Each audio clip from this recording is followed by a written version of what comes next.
Barbara Lenz, un hombre de Iowa, fue acusado recientemente en relación con la desaparición de un caso sin resolver del año 1989. Es el primer caso que ha resultado en arresto gracias a la nueva unidad de casos congelados de la Fiscalía General del Estado. El 6 de mayo de 1989, Barbara Lenz desapareció a los 31 años después de haber sido dejada en su apartamento en Woodbine, Iowa, por su entonces novio, Robert Davis. Se esperaba que Barbara visitara a su expareja y padre de su hija de 3 años en Omaha, Nebraska, pero nunca llegó. La familia de Barbara contactó al Departamento de Policía de Woodbine el 17 de mayo, después de no haber tenido contacto con ella desde el 3 de mayo. La policía y sus familiares ingresaron al apartamento de Barbara, pero ella no estaba allí, y notaron que sus mascotas no habían sido cuidadas en bastante tiempo. Sus pertenencias personales, incluyendo su bolso, billetera, ropa, equipaje, entre otras cosas, seguían allí, lo cual indicaba que no se había preparado para una ausencia prolongada. No había señales de lucha ni parecía faltar nada o estar fuera de lugar. Barbara no le había dicho a nadie de su familia ni a sus amistades que planeaba irse o viajar a algún sitio.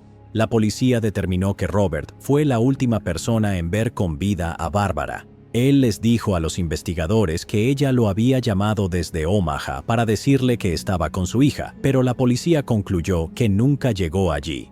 Durante el transcurso de la investigación, la policía descubrió que Barbara les había dicho a varias personas que le temía a Robert. Poco antes de su desaparición, Barbara les dijo al menos a 2 personas que Robert había amenazado con quitarle la vida si lo dejaba. Supuestamente, Barbara también fue agredida por Robert en varias ocasiones conocidas durante los 2 años que duró su relación, incluyendo incidentes en los que supuestamente fue estrangulada hasta perder el conocimiento. También hubo un incidente en el que, presuntamente, Robert golpeó a la hija de Barbara en un restaurante, frente a ella y a otros testigos. Robert admitió estos incidentes ante la policía. Declaró que no le agradaba que ella viajara a Nebraska para visitar a Lindsay y al padre de Lindsay. También dijo que discutieron antes del viaje de Barbara del 6 de mayo. Un testigo alegó que Robert hirió a Barbara cortándole la mejilla con un objeto afilado, mientras que otro afirmó haber visto a ambos salir del apartamento. El testigo que presenció la agresión de Robert a Barbara lo volvió a ver esa misma noche en un bar local de Woodbine. Durante ese encuentro, según el testigo, Robert afirmó estar buscando a Barbara y que no podía encontrarla. El testigo comentó que su comportamiento parecía inapropiado, ya que Robert había salido del bar con Barbara poco tiempo antes. Otro testigo informó más tarde a los investigadores que poco después de la desaparición de Barbara, vio a Robert y a su hermano enterrando algo en una zona rural cerca de la casa de Robert. El hermano de Robert visitó la propiedad con el testigo y le mostró el lugar donde había cavado un hoyo para su hermano y lo había ayudado a enterrar algo envuelto en plástico.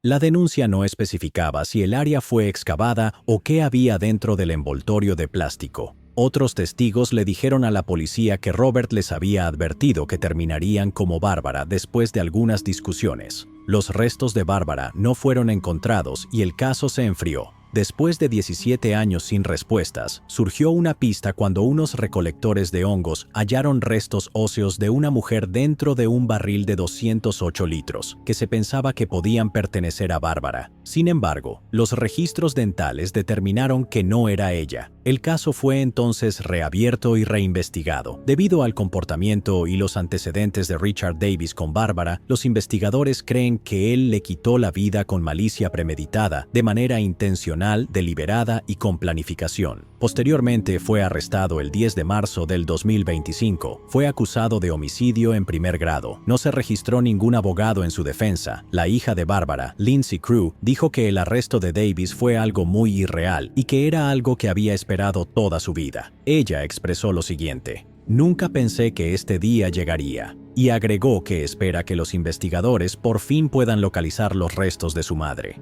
"La justicia para mí sería traer a mi mamá a casa", dijo. Los documentos judiciales indican que Davis presentó una declaración escrita de no culpabilidad el 5 de abril y renunció a su derecho a un juicio rápido. Actualmente se encuentra detenido en la cárcel del condado de Harrison. Aún no se ha fijado una fecha para el juicio. Calvin Wilhite Jr. En mayo del 2015, El sargento del ejército Calvin Wilhite Jr. y su prometida caminaban por el centro de Memphis, Tennessee, cuando su noche dio un giro trágico. Durante casi una década, la familia de Calvin quedó sin justicia. El sargento del ejército Calvin Wilhite Jr. nació en 1989. Desde temprana edad tuvo un fuerte sentido del deber, lo que lo llevó a unirse al ejército estadounidense. Como soldado, demostró una dedicación inquebrantable, ascendiendo en rango hasta convertirse en sargento. A lo largo de 8 años, Calvin sirvió con honor, incluyendo una misión en Irak, donde enfrentó las duras realidades de la guerra y logró sobrevivir. Estaba comprometido con su prometida, con quien tuvo 2 hijos. Asumió la paternidad con orgullo, asegurándose de que sus hijos estuvieran bien cuidados.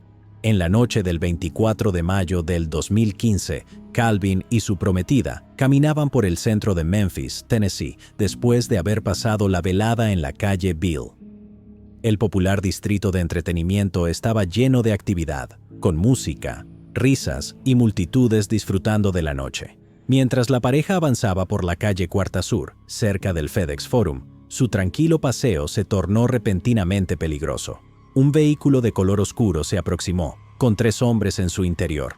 En lugar de pasar de largo, los hombres dirigieron su atención hacia la prometida de Calvin, gritándole comentarios. La situación escaló rápidamente cuando Calvin, negándose a ignorar el acoso, los enfrentó. Lo que comenzó como un intercambio de palabras pronto se convirtió en una discusión acalorada. Las tensiones aumentaron de inmediato y la noche tomó un giro fatal. Uno de los hombres dentro del vehículo sacó repentinamente una pistola. Antes de que Calvin pudiera reaccionar, se escucharon disparos. Fue alcanzado 3 veces, cayendo al pavimento mientras su prometida observaba horrorizada. El ataque fue rápido e implacable, dejando a los transeúntes conmocionados e incapaces de intervenir. Los sonidos de los disparos resonaron por las calles, cortando el bullicio habitual de la ciudad. Aproximadamente a las 12:05 de la madrugada, oficiales de la unidad del Distrito de Entretenimiento del Departamento de Policía de Memphis respondieron a los reportes del tiroteo. Al llegar, encontraron a Calvin tendido en el suelo, gravemente herido. La escena era caótica, con testigos en estado de shock y confusión. Los agresores no perdieron tiempo y huyeron del lugar a gran velocidad en su vehículo, desapareciendo en la noche. El vehículo se dirigió hacia el sur, cruzando el bulevar Martin Luther King Jr., y desapareció en la oscuridad. El ataque había sido rápido y calculado, dejando poca oportunidad para una intervención. Los servicios de emergencia actuaron con rapidez para brindarle atención médica a Calvin. Fue trasladado de urgencia al Hospital Regional 1, donde doctores y personal médico lucharon por salvarle la vida. A pesar de sus esfuerzos, las heridas que sufrió eran demasiado graves.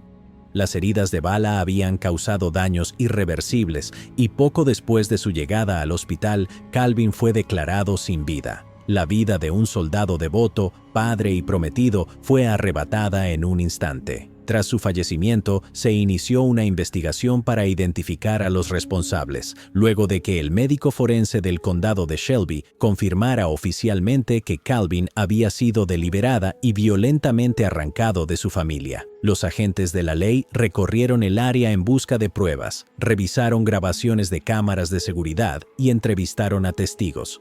Las autoridades trabajaron incansablemente para recopilar información sobre los sospechosos. Algunos testigos proporcionaron descripciones de los 2 hombres involucrados en el tiroteo fatal. El conductor fue descrito como un hombre afroamericano de entre 22 y 25 años, con una complexión clara, ojos color avellana y un peinado de tipo high fade, con rizos en la parte superior. Su cómplice, el que disparó, también era un hombre afroamericano del mismo rango de edad, pero con una complexión más oscura y rostro redondeado. Llevaba el cabello en un estilo fade y tenía una complexión de pequeña a mediana. Los detalles de su apariencia se convirtieron en pistas cruciales para el caso, ofreciendo a los investigadores un punto de partida en su búsqueda de justicia. Las acciones del que disparó fueron especialmente escalofriantes. Se posicionó en el marco de la puerta del pasajero mientras el vehículo avanzaba por la calle, haciéndose más visible para los transeúntes. Vestía una camiseta blanca que resaltaba bajo las luces de la calle. Con precisión calculada, realizó los disparos mortales antes de que el auto se alejara a toda velocidad. La osadía del ataque dejó a muchos conmocionados, ya que demostraba la disposición del agresor para quitar una vida en un entorno público y sin vacilar. Los investigadores también centraron su atención en el vehículo implicado en el crimen. Los testigos lo describieron como un sedán de 4 puertas, de color verde claro o gris, posiblemente un modelo Dodge Stratus, Ford Taurus o uno similar de mediados de los años 2000. Esta información fue crucial para reducir la búsqueda, pero la falta de una matrícula visible u otras marcas identificables dificultó el rastreo del vehículo. Se revisaron las grabaciones de cámaras de seguridad con la esperanza de obtener imágenes más claras de los sospechosos o del auto, pero los resultados fueron inconclusos. Los responsables habían desaparecido en la noche. Se ofreció una recompensa de $20,000 por información que llevara a su arresto, como un incentivo significativo destinado a motivar a testigos o personas que pudieran haber tenido contacto con los perpetradores. A pesar de los esfuerzos de las autoridades, el caso se enfrió. Luego, en mayo del 2024, casi una década después, por fin se produjo un avance. Tras años de escasos progresos, los detectives recibieron nueva información sobre la posible participación de un sospechoso en el caso. Esta pista crucial reavivó la investigación y ofreció una oportunidad largamente esperada para avanzar. En febrero del 2025, la investigación condujo al arresto de un sospechoso identificado como Timothy Davis, de 33 años. Las autoridades confirmaron que había sido puesto bajo custodia, marcando un momento decisivo en este caso no resuelto por casi una década. Davis fue acusado formalmente por homicidio en segundo grado. El tribunal fijó su fianza en $250,000, representando un avance importante en el caso. Aunque su arresto representó un gran avance, aún persistían preguntas sobre el alcance total de su implicación y si otros sospechosos también serían llevados ante la justicia. Los investigadores continuaron trabajando para determinar si Davis fue el autor de los disparos o si desempeñó otro papel en el crimen. En una declaración dirigida a la familia Wilhite, el subjefe de policía reconoció sus años de sufrimiento. Expresó una profunda simpatía por el dolor y la tristeza que habían soportado desde aquella trágica noche del año 2015. Dijo: "A la familia Wilhite, sabemos que estos años han estado llenos de dolor y de incertidumbre.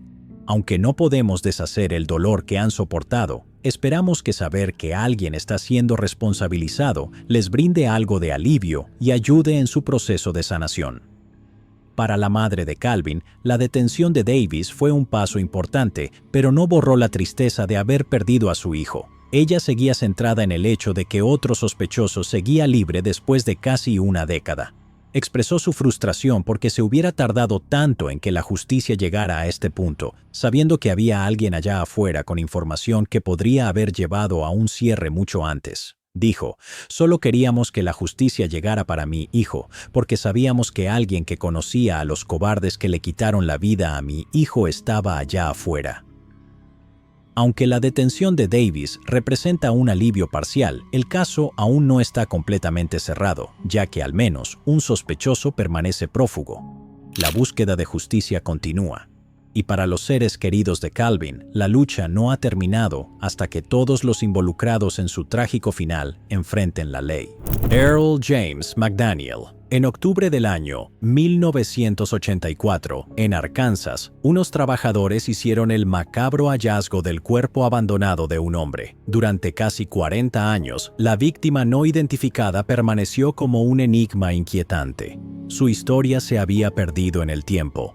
El 30 de octubre del año 1984, empleados del Departamento de Transporte estaban cortando el pasto a lo largo de la carretera interestatal número 40 en Arkansas cuando hicieron un descubrimiento espeluznante. El cuerpo de un hombre yacía abandonado cerca de la vía. Las autoridades fueron llamadas de inmediato al lugar y se inició una investigación. Debido al estado de descomposición, identificar al hombre resultó difícil. No tenía consigo ningún documento que indicara indicara quién era y, sin identificación, los investigadores tenían pocas pistas. Se le realizó una autopsia y el médico forense determinó que el hombre había perdido la vida por estrangulamiento. La causa del fallecimiento confirmó que su final no fue un accidente, pero sin conocer su identidad, la investigación se estancó. Las herramientas forenses disponibles en el año 1984 eran limitadas. Sin análisis de ADN ni métodos avanzados de identificación, el caso se enfrió más con cada año que pasaba. Durante 4 décadas, el hombre no identificado permaneció como un misterio, hasta que en el año 2024, la Policía Estatal de Arkansas reabrió el caso sin resolver, con la esperanza de que los avances en tecnología forense pudieran por fin resolver el enigma de décadas. Los investigadores enviaron los restos a un laboratorio de ADN especializado en Texas, donde los expertos realizaron pruebas exhaustivas.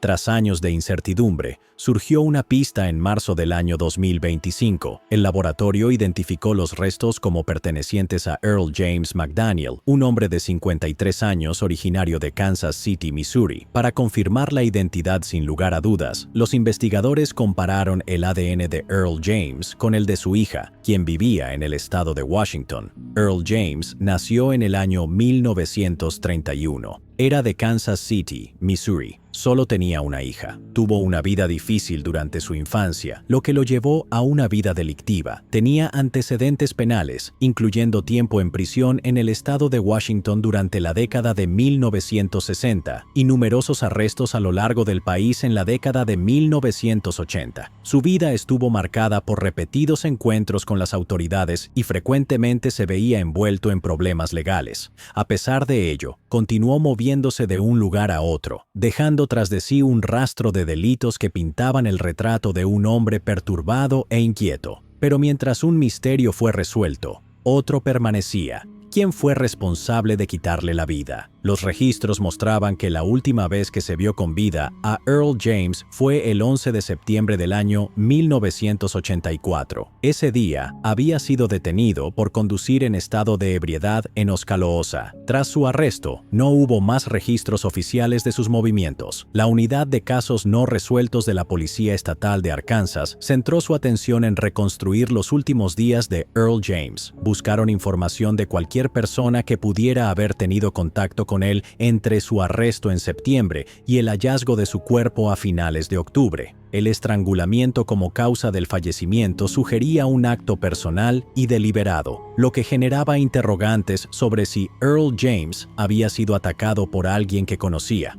Mientras los investigadores trabajaban para llenar los vacíos, permanecían decididos a descubrir la verdad detrás de este crimen de décadas de antigüedad. Roxanne Colleen Leadbeater. En noviembre del año 1973, en Colorado, unos cazadores que se encontraban cerca del río St. Vrain se toparon con restos óseos. Ante la falta de pistas, el caso rápidamente se enfrió y durante casi 50 años, ella fue conocida únicamente como Jane Doe 1973. El 19 de noviembre del año 1973, los restos de una mujer, a quien las autoridades identificaron como Jane Doe 1973, fueron descubiertos cerca de la orilla del río St. Vrain, al norte de la carretera estatal número 66 de Colorado y aproximadamente a 6,5 kilómetros al oeste de la localidad de Platteville. Los restos fueron hallados por unos cazadores que estaban en la zona. En ese momento, los investigadores tuvieron dificultades para determinar la identidad de la joven, ya que no había pistas inmediatas que la vincularan a casos de personas desaparecidas. Dadas las limitaciones de la tecnología forense en la década de los años 70, las autoridades no pudieron determinar su nombre, ni su procedencia, ni las circunstancias que condujeron a su final.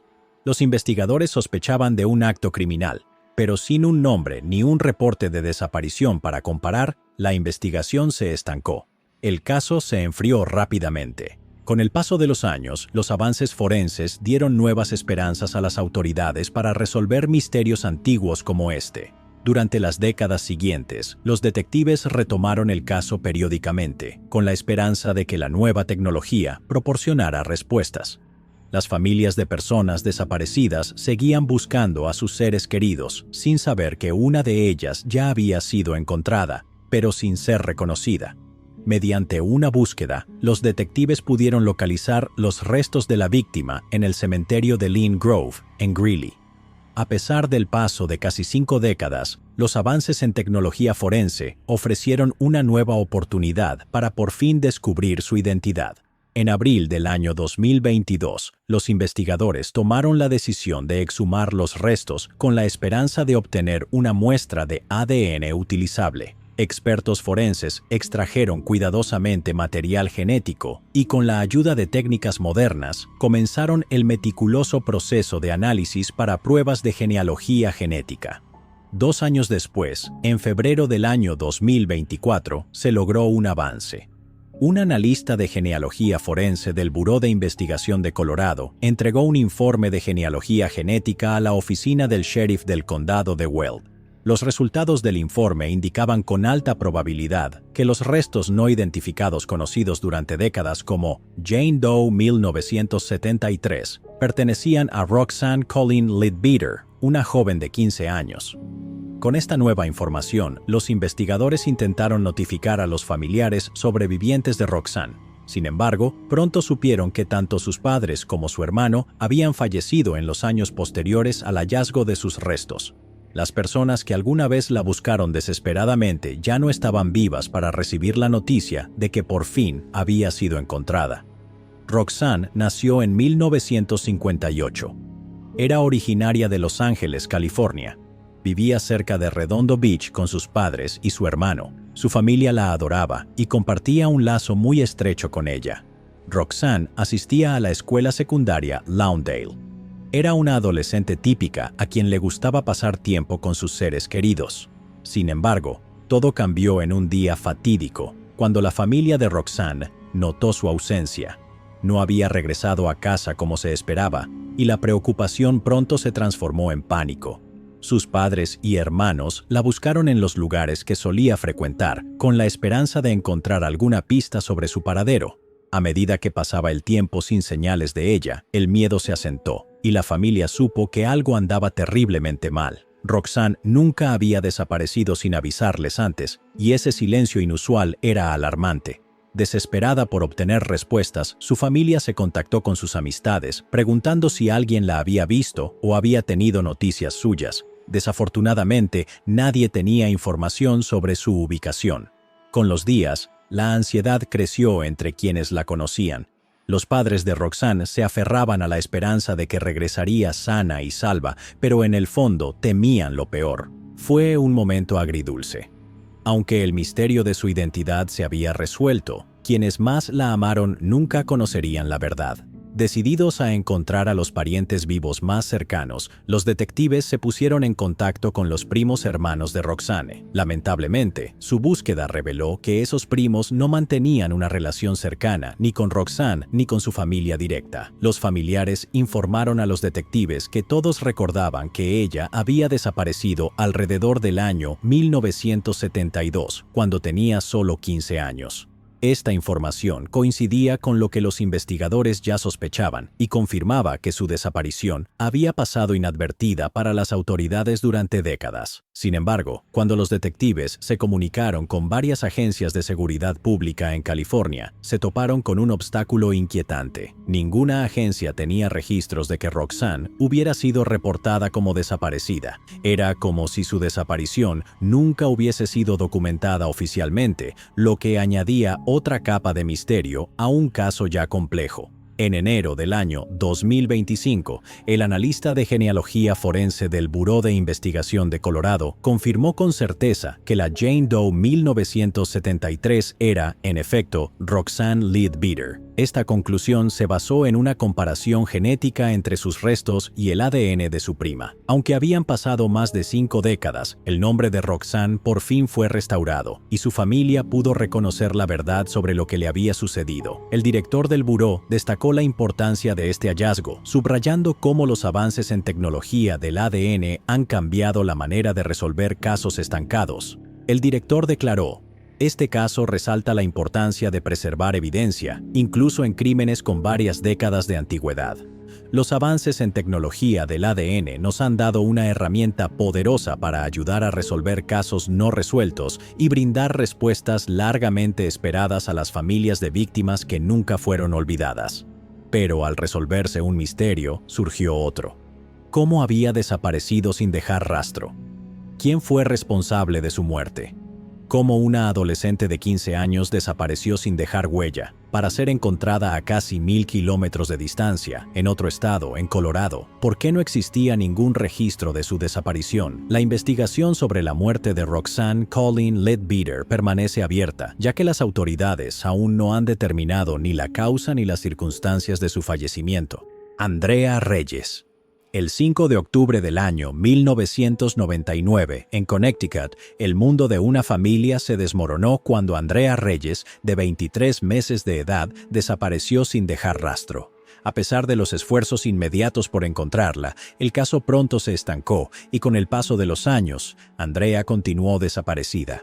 Andrea Michelle Reyes nació en el año 1997. Cuando tenía 23 meses, sus padres, Carlos Reyes y Rosa Tenorio, estaban casados, pero su relación estaba llena de dificultades. Enfrentaban numerosos problemas en su matrimonio, lo que los llevó a tomar la decisión de separarse. Sin embargo, la separación no fue pacífica, ya que ambos padres luchaban por obtener la custodia de su hija. A medida que las tensiones aumentaban, la batalla por la custodia llegó hasta los tribunales. Tras un proceso legal, el juez falló a favor del padre de Andrea, otorgándole la custodia exclusiva. El 5 de octubre del año 1999 ocurrió un evento inimaginable que sacudió a la familia de Andrea. Andrea, quien vivía con su padre en New Haven, Connecticut, fue secuestrada de su hogar. Las autoridades fueron notificadas de inmediato y se inició una investigación. Los oficiales de seguridad comenzaron a reunir pruebas, hablaron con vecinos y recorrieron las zonas cercanas en busca de cualquier señal de Andrea. Las autoridades identificaron rápidamente a Rosa, la madre de Andrea, como la principal sospechosa del rapto. Dado que no tenía la custodia legal de su hija, los investigadores creían que había tomado a Andrea y huido hacia México, específicamente a la ciudad de Puebla. A pesar de los esfuerzos inmediatos por localizarlas, incluyendo la emisión de una orden de arresto por interferencia de custodia, las autoridades no lograron dar con el paradero de Tenorio. A medida que pasaba el tiempo sin pistas nuevas, el caso fue enfriándose gradualmente y Andrea permaneció desaparecida durante décadas. Aunque los esfuerzos de búsqueda se desaceleraron, el padre de Andrea nunca perdió la esperanza. Se negó a aceptar la posibilidad de que su hija estuviera perdida para siempre y se mantuvo firme en su determinación de traerla de regreso.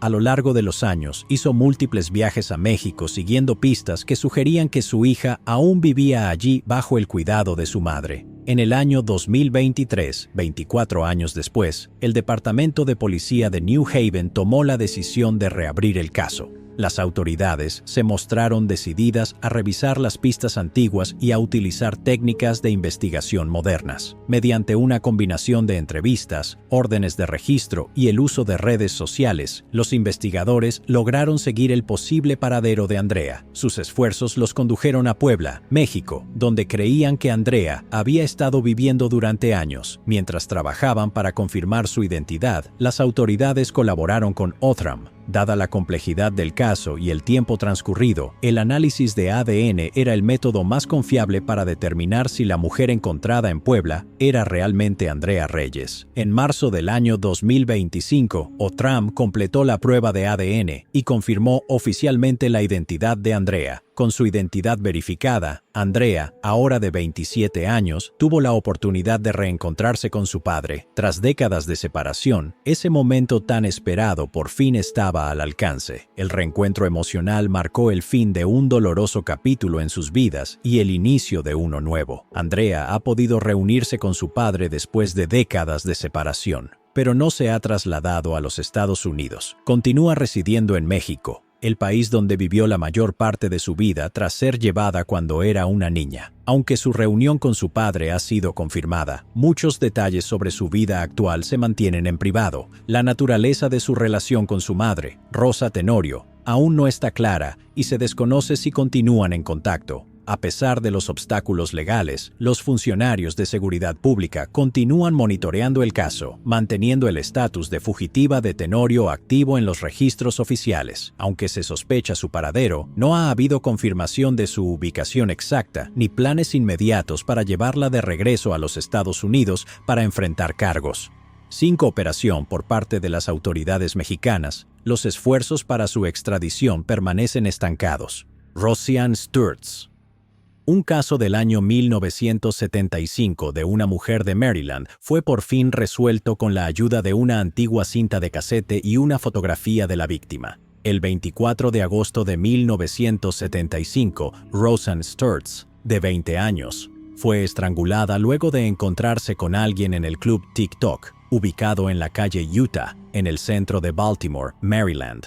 Un familiar reportó su desaparición más tarde esa misma noche. Su cuerpo fue hallado 4 meses después, en diciembre, en una zona boscosa de Colombia. El caso fue un misterio durante décadas hasta que la policía del condado de Howard lo reabrió 49 años después del crimen, a fines del año 2024. Descubrieron pruebas que indicaban que un delincuente condenado, ya encarcelado, había cometido el crimen. Los detectives encontraron una grabación de audio de 1981 en la que Charles William Davis Jr., entonces recluido en el Instituto Correccional de Jessup, era interrogado sobre el caso a cambio de no enfrentar cargos adicionales. En 1981, Davis no pudo identificar a Roseanne como una de sus víctimas, incluso después de que se le mostrara una fotografía tomada varios años antes del crimen. Davis había llamado la atención de las autoridades ese mismo año, cuando la policía comparó a sus víctimas confirmadas con el caso de Roseanne. Sin embargo, el cabo de policía Wade Suffolk, del condado de Howard, trasladó nuevamente a Davis desde la misma cárcel hasta la jefatura policial en el año 2024, 44 años más tarde, para entrevistarlo otra vez. Esta vez, le mostró una foto más reciente de Roseanne, un retrato tomado un mes antes de que perdiera la vida. En esta ocasión, Davis la identificó como una de sus víctimas y confesó haberla asesinado. Imágenes divulgadas de la entrevista muestran a Davis asintiendo con la cabeza mientras observa la foto. La familia de Roseanne expresó lo siguiente en un comunicado emitido a través del Departamento de Policía.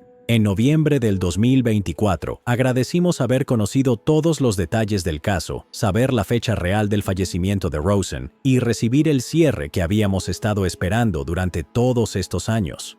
Al fin, obtuvimos las respuestas. Davis, de 77 años, declaró a la policía que, tras conocer a Roseanne en un bar, ambos discutieron y luego le quitó la vida. Davis no puede ser procesado por este caso, pero ya cumple una condena de cadena perpetua por otros crímenes. El cabo Suffolk explicó: su principal motivo para hablar conmigo fue que quería dar cierre a la familia. El caso fue declarado resuelto 5 décadas más tarde, en marzo del 2025. Carol Hemphill. La noche del 27 de julio del 2001, en Missouri, una madre y esposa devota desapareció sin dejar rastro tras decirle a su hija que iba a la tienda. Inicialmente, el caso fue relacionado con un conocido delincuente serial, pero el avance decisivo no llegaría sino más de 2 décadas después. Carol Hemphill nació el 10 de junio de 1962. A los 39 años estaba casada y era madre orgullosa de 2 hijas. Aquella noche, en St. Louis, Missouri, le dijo a su hija que saldría a la tienda, pero nunca regresó. No hubo señales inmediatas de que algo anduviera mal, lo que hizo que la situación fuera aún más desconcertante. Conforme pasaban las horas y luego los días, la familia de Carol se preocupó cada vez más. Denunciaron su desaparición ante las autoridades, con la esperanza de obtener pistas que explicaran su repentina ausencia. La policía inició una investigación entrevistando a amigos, familiares y empleados de tiendas locales para reunir cualquier información posible. Sin embargo, no hubo testigos que pudieran confirmar haber visto a Carol después de que saliera de su casa esa noche. Tampoco se localizó su auto. Su familia la buscó incansablemente, distribuyendo volantes y pidiendo ayuda al público para conseguir cualquier dato. Las estaciones de noticias locales cubrieron su caso, aumentando la urgencia de su desaparición. A pesar de todos los esfuerzos, no hubo avances inmediatos. Las autoridades sospechaban que Carol podría haber sido víctima de Maury Troy Travis, un infame asesino serial. Travis estaba vinculado a múltiples crímenes en el área de St. Louis. Se aprovechaba de mujeres en situación vulnerable y torturaba a sus víctimas en su casa.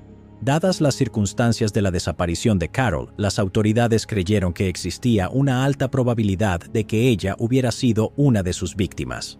Sin embargo, sin pruebas concluyentes, no pudieron confirmar la conexión en ese momento. El esposo de Carol reveló que Travis no era un desconocido para su comunidad. Era una figura familiar en el vecindario donde vivía su familia, lo que hacía aún más inquietante la posibilidad de su implicación. Sumando a las crecientes preocupaciones, la hija de Carol recordó que un conocido cercano a un miembro de la familia había visto a Travis en su zona. Se cree que Travis le quitó la vida a entre 12 y 20 mujeres en los estados de Missouri e Illinois entre los años 2000 y 2002. Sin embargo, a pesar de las abrumadoras pruebas encontradas en su casa, incluidos videos de tortura y mapas de posibles sitios de entierro, Travis nunca confesó ninguno de los crímenes. Antes de que las autoridades pudieran presentar cargos por todos los delitos sospechados, Travis se quitó la vida. El 10 de junio del 2002, mientras se encontraba detenido en la cárcel del condado de St. Louis en Clayton, Missouri, se ahorcó en su celda a la edad de 36 años. Su fallecimiento privó a muchas familias de la oportunidad de enfrentarlo en el tribunal y obtener respuestas directas sobre sus seres queridos. El caso de Carol quedó estancado. Casi 8 meses después de la desaparición de Carol Hemphill, se hizo un macabro hallazgo. El 28 de marzo del 2002, trabajadores del Departamento de Transporte de Illinois, IDOT por sus siglas en inglés, encontraron restos humanos en el lecho de un arroyo a lo largo de la carretera número 3, cerca de la calle Gall, en Columbia, Illinois. Las autoridades iniciaron una investigación, pero al principio no lograron determinar la identidad de los restos. Sin pistas forenses inmediatas, el caso permaneció abierto mientras los investigadores trabajaban para descubrir la verdad.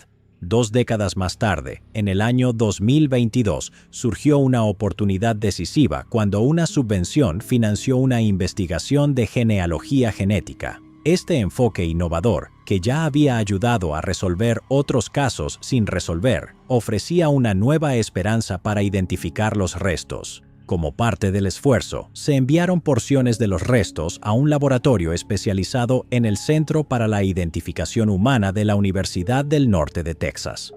Los científicos del centro trabajaron para extraer ADN viable, con el objetivo de conectar el perfil genético con posibles parientes. A fines de octubre del 2024, se produjo un avance importante en el caso de Carol Hemphill. Tras años de incertidumbre, un informe de laboratorio reveló una conexión genética estrecha entre los restos y una muestra de ADN de su hijo biológico fallecido. Este hallazgo crucial trajo nuevas esperanzas de que por fin se pudiera confirmar su identidad. Para reforzar los resultados, se pidió a familiares vivos que enviaran su propio ADN para una comparación adicional, asegurando la identificación más precisa posible. Siguieron meses de análisis forense detallado, mientras los científicos trabajaban para verificar la coincidencia. El 24 de febrero del 2025, los resultados finales del laboratorio confirmaron de manera concluyente que los restos descubiertos en el lecho del arroyo, más de 20 años antes, pertenecían a Carol Hemphill. El 14 de marzo del 2025, el Departamento de Policía de Columbia anunció públicamente la identificación oficial de Carol. La confirmación fue un desarrollo significativo en un caso que había permanecido sin resolver durante casi 24 años. Las autoridades continuaron sospechando que Carol fue víctima de Maury Troy Travis, dado el momento de su desaparición y la proximidad de sus restos a áreas asociadas con él. Sin embargo, sin una confesión directa ni pruebas físicas concluyentes que lo vincularan al crimen, las fuerzas del orden no pudieron cerrar el caso. Catricia Hemphill, la hija de Carol, dijo: "Es un momento agridulce. Significa mucho. Todavía duele bastante. He estado esperando este día durante mucho tiempo". Estas palabras las dijo mientras sostenía algo que había anhelado durante años: las cenizas de su madre. Una parte tangible de la mujer que había pasado décadas buscando. Junto a ellas, los recuerdos que el tiempo jamás pudo borrar. Y concluyó: Dios por fin respondió todas mis oraciones, pero en su mente aún no ha terminado.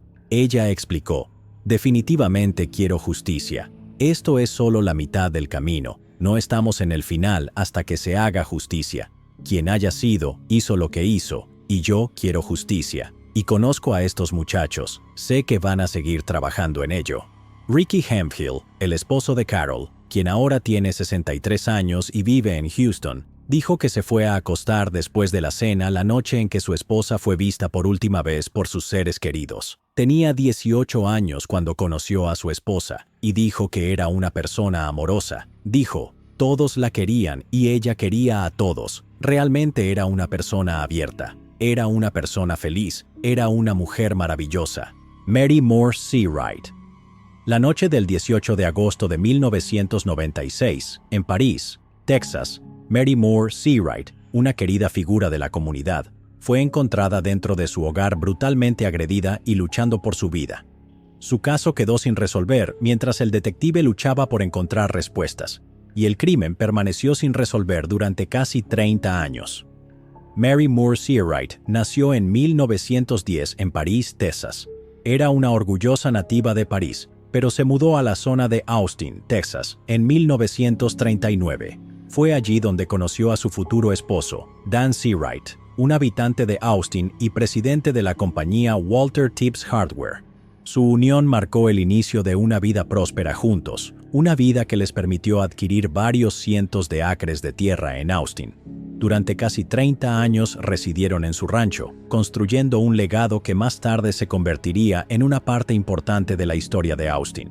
A lo largo de su vida, Mary mostró una profunda conexión con su tierra y rechazó varias ofertas para venderla. Incluso después de que Dan falleciera en la década de 1950, ella permaneció firme en su visión, administrando la tierra por su cuenta. Los desarrolladores se acercaron a ella con ofertas de millones de dólares, esperando convertir la propiedad en desarrollos comerciales o residenciales, pero ella rechazó todas las ofertas. Su dedicación aseguró que una porción significativa de su tierra permaneciera intacta y protegida para las generaciones futuras. Esta decisión más tarde llevaría a la creación del Parque Metropolitano Mary Moore Seawright, un homenaje duradero a su generosidad y compromiso con la conservación. Antes de dejar Austin, Mary hizo otra contribución desinteresada. Vendió aproximadamente 88 acres de su tierra a la ciudad de Austin, reforzando aún más su deseo de ver el área permanecer sin desarrollar. La tierra que había protegido se convirtió en un parque público, permitiendo que las generaciones futuras disfrutaran del espacio abierto que ella había luchado por preservar. Incluso mientras se preparaba para regresar a su ciudad natal, París seguía siendo profundamente respetada y querida por aquellos que la conocían. La noche del 18 de agosto de 1996, Mary fue encontrada dentro de su casa, aún viva, pero en estado crítico. Su cuidadora no oficial, que la visitaba regularmente y le llevaba comida, hizo el horrendo descubrimiento. Mary había sido indecentemente agredida, brutalmente golpeada y estrangulada. La cuidadora, sobrecogida por el shock y el miedo, no perdió tiempo en alertar a las autoridades. Cuando la policía llegó a la escena, encontraron a Mary inconsciente, con su frágil cuerpo apenas aferrándose a la vida. Los paramédicos la transportaron rápidamente a un hospital local, donde el personal médico luchó por salvarla. A pesar de sus mejores esfuerzos, la condición de Mary era demasiado grave. El trauma que había sufrido la había dejado en un estado irreversible. Permaneció sin respuesta y después de 3 días de atención médica intensiva, sucumbió a sus heridas. Mary fue declarada muerta. Tras el descubrimiento sombrío, los detectives invadieron la residencia de Mary decididos a descubrir la verdad. La escena del crimen fue minuciosamente examinada, con los oficiales de la ley trabajando hasta tarde en la noche y durante todo el día siguiente. Recogieron pruebas físicas de la casa con la esperanza de que pudieran proporcionar pistas cruciales sobre el perpetrador. Cada habitación fue inspeccionada. Cada objeto fue analizado. Los investigadores sabían que resolver este crimen requeriría paciencia y precisión.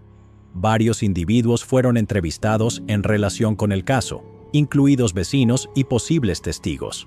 Entre ellos se encontraba un hombre que le dijo a los detectives que había visto a Mary y había estado en su casa el día del ataque. Su declaración fue cuidadosamente examinada, pero no llevó a ninguna pista concreta. Los investigadores seguían frustrados por la falta de pistas sustanciales. A pesar de sus extensas entrevistas, ninguna proporcionó un sospechoso claro ni un motivo. El caso estaba demostrando ser más complejo de lo que cualquiera había anticipado. La evidencia física recolectada en la escena fue enviada al Laboratorio de Criminalística del Departamento de Seguridad Pública de Texas para un análisis exhaustivo. Los detectives esperaban que las pruebas forenses arrojaran un avance, pero los resultados fueron decepcionantes. Uno de los inquilinos de Mary Moore Seawright, David Paul Cady Jr., quien tenía 25 años en ese momento, se convirtió en una persona de interés al inicio de la investigación. En la noche del crimen, él fue uno de los vecinos interrogados por el Departamento de Policía de París.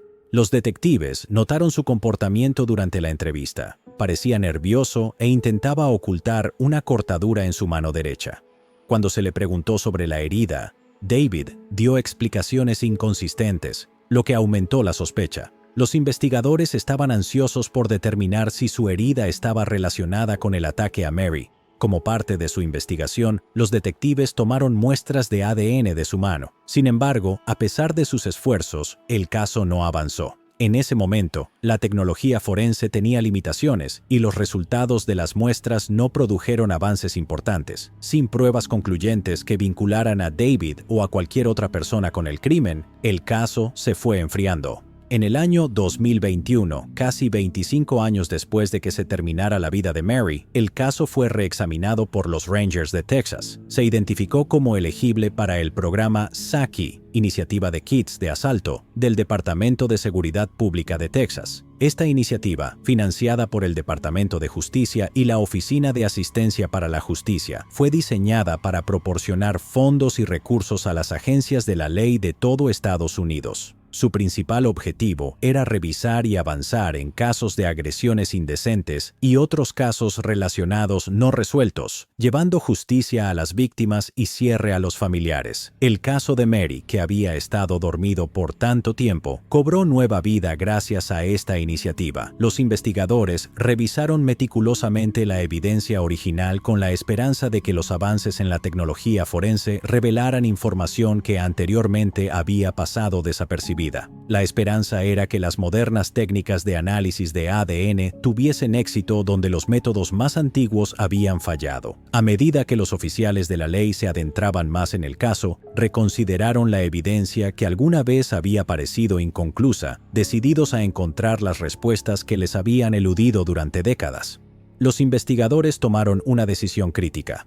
Las muestras tomadas de la mano de David Paul Cady Jr. la noche del crimen fueron consideradas elegibles para un análisis forense adicional.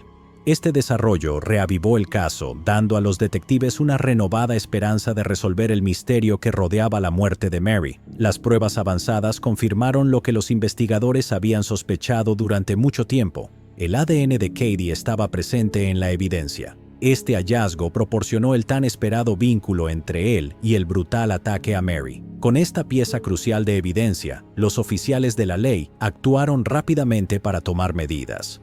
Los Rangers de Texas, en colaboración con el Departamento de Policía de París, arrestaron formalmente a Cady. En el momento de su arresto, Cady ya estaba detenido en la cárcel del condado de Hopkins por un crimen no relacionado. Su historial criminal lo había mantenido tras las rejas, pero ahora enfrentaba cargos mucho más graves. Las autoridades no perdieron tiempo en trasladarlo a su custodia, asegurándose de que respondiera por el crimen violento que había permanecido sin resolverse durante tantos años. Aunque el caso dio un paso importante hacia su resolución en enero del año 2025, aún quedan preguntas sobre lo que llevó a su trágico final y continúa la búsqueda de justicia plena. Jeffrey Klugnes. En marzo de 1996, en Bonnie Lake, Washington, Jeffrey Klugnes, de 14 años, desapareció el mismo día en que su madre, Susan, fue encontrada brutalmente asesinada en el hogar familiar. Durante más de 2 décadas, su destino fue desconocido. Jeffrey Allen Klugnes nació el 9 de diciembre de 1981. Vivía en Bonnie Lake, Washington, con sus padres, Susan y Ronald Clungness. Físicamente, Jeffrey era reconocido por una leve inclinación en su caminar, un rasgo pequeño pero notable. A los 14 años estaba inscrito en una escuela privada donde tenía buen desempeño académico. A pesar de su carácter generalmente apacible, había señales de conflictos internos en la vida de Jeffrey. El ambiente en su hogar se había vuelto cada vez más tenso debido a problemas matrimoniales entre sus padres. Un incidente en particular dio indicios de luchas emocionales más profundas. En un momento de ira, Jeffrey causó daños significativos a la puerta de su habitación, al punto de que tuvo que ser reemplazada. El 2 de marzo de 1996 se hizo un descubrimiento trágico y perturbador en el hogar de la familia Clungness. Ese día, Susan fue encontrada sin vida dentro de la casa móvil familiar, ubicada en la cuadra 20.400 del este de la calle 113 en Bonnie Lake, Washington. Había sufrido múltiples heridas por objeto contundente y se presume que fue golpeada hasta la muerte con un objeto pesado. El golpe fatal fue en la cabeza, marcando un final violento para su vida. Su hijo Jeffrey desapareció ese mismo día, agregando una capa inquietante de misterio al caso. El hallazgo fue hecho por Ron, el esposo de Susan, quien regresó del trabajo entre las 4 y las 4:30 de la tarde. Al llegar, notó que la puerta principal de la casa estaba sin seguro y que el televisor estaba encendido. Aunque llamó al interior, nadie respondió. Al intentar acceder a su habitación, encontró la puerta trabada e imposible de abrir. No fue sino hasta alrededor de las 6:30 de la tarde que logró abrirla, solo para encontrar el cuerpo sin vida de Susan recostado contra la puerta. Ron contactó de inmediato a la policía, que llegó poco después para comenzar la investigación. Mientras los oficiales examinaban la escena, descubrieron que varios objetos personales habían sido sustraídos del hogar. Entre los objetos robados estaban el reloj de oro de Ron y aproximadamente $700 en efectivo, lo que llevó a los investigadores a considerar el robo como un posible motivo. Sin embargo, la presencia del televisor encendido y la puerta principal sin llave añadieron una capa de confusión a la escena del crimen. La última comunicación conocida con Jeffrey fue una llamada telefónica que tuvo con su padre alrededor de las 9:30 de la mañana. Después de eso, pareció desaparecer sin dejar rastro. Al principio se especuló si Jeffrey podría haberse fugado o estar involucrado en el crimen. Sin embargo, los investigadores descartaron ambas teorías. Las autoridades no creen que Jeffrey fuera responsable de la muerte de Susan. En cambio, sospechan que pudo haber sido víctima de un crimen, posiblemente secuestrado por la misma persona que terminó con la vida de su madre. En las primeras horas del día siguiente, 3 de marzo, surgió una pista clave en el caso. Aproximadamente a las 4 de la madrugada, el vehículo familiar, un Toyota Camry tipo Station Wagon color burdeos de Susan, con la placa número 093 GHz, fue encontrado abandonado en el estacionamiento de una tienda de conveniencia en Auburn, Washington. Más tarde ese mismo día, Martin S. Malcolm se entregó a las autoridades. Malcolm, un amigo cercano de la familia Clungness, admitió haber retirado $300 de la cuenta bancaria de Susan el día anterior. Los testigos habían visto por última vez a Jeffrey en compañía de Malcolm, sentado en el asiento del copiloto del vehículo de Susan. Se observó a Malcolm conduciendo con Jeffrey, realizando un retiro bancario e incluso llevándolo a cortarse el cabello, todo mientras usaba el auto de Susan.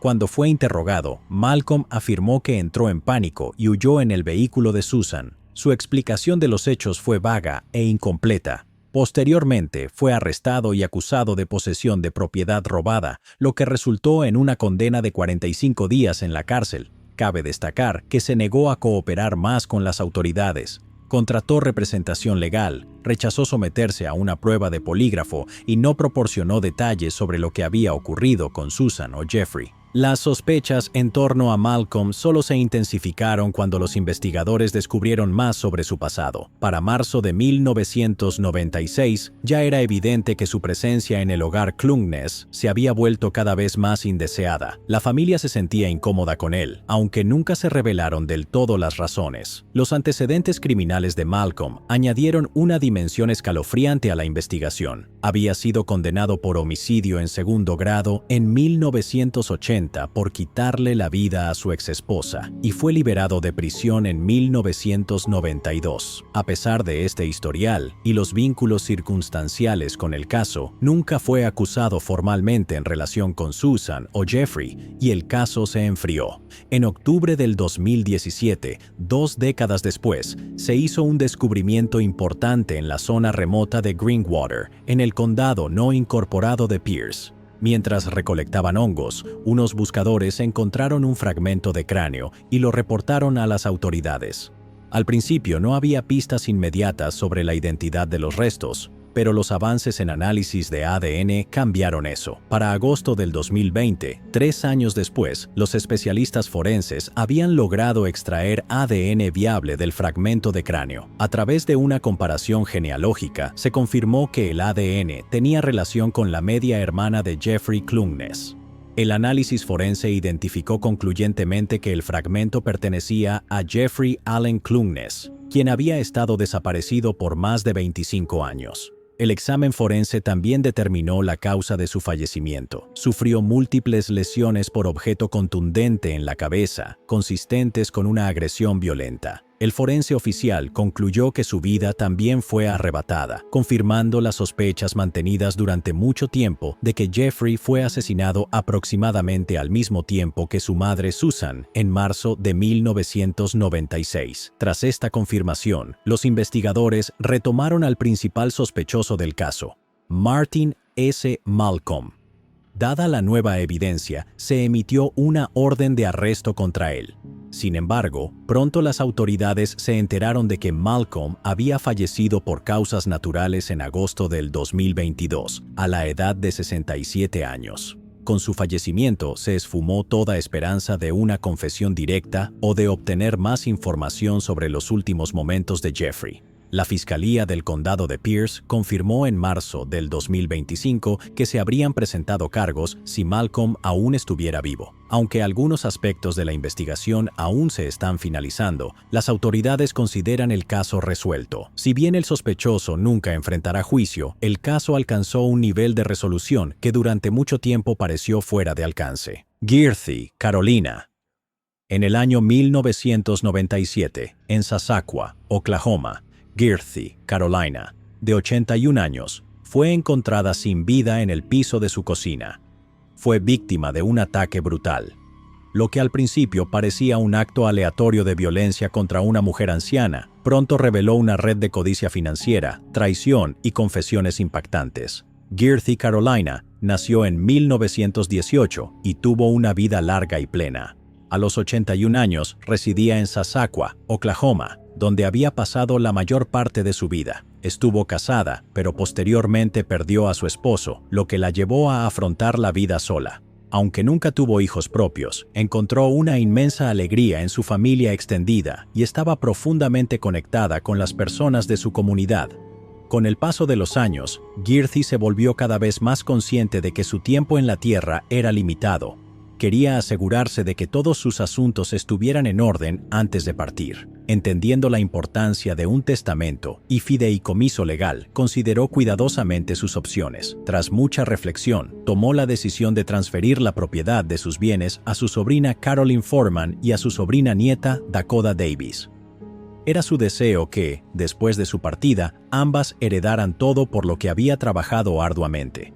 Sin embargo, lo que ella creyó que era una decisión responsable y amorosa acabaría provocando consecuencias devastadoras. Al firmar la cesión de sus bienes, Girthy, sin saberlo, desató una cadena de eventos que alteraría para siempre el curso de su vida. Confiaba en que su familia honraría sus deseos y la cuidaría durante sus últimos años. Lamentablemente, lo que siguió estuvo muy lejos de lo que ella había imaginado. El 11 de agosto de 1997, apenas 4 meses después de presentar su testamento y fideicomiso, Girthy fue atacada brutalmente en su hogar. Esa tarde, su sobrina Carolyn Foreman y su sobrina nieta Dakota Davis, quienes entonces tenían 53 y 17 años respectivamente, afirmaron haber llegado a la casa de Girthy alrededor de las 3:15 de la tarde. Dijeron que la razón de su visita era llevarla a una cita médica, ya que no se había estado sintiendo bien. En cambio, Lo que encontraron fue una escena horrenda. Carolyn y Dakota alertaron a la policía tras descubrir el cuerpo sin vida de Girty en el suelo de la cocina, tendido en un charco de sangre. Los agentes de la ley acudieron rápidamente al lugar, pero para cuando llegaron ya era demasiado tarde. Girty había fallecido. Se inició de inmediato una investigación y las autoridades trabajaron para reconstruir lo sucedido. El informe de la autopsia reveló que la causa de la muerte de Girty fue resultado de múltiples puñaladas, profundas incisiones y graves traumatismos por objeto contundente.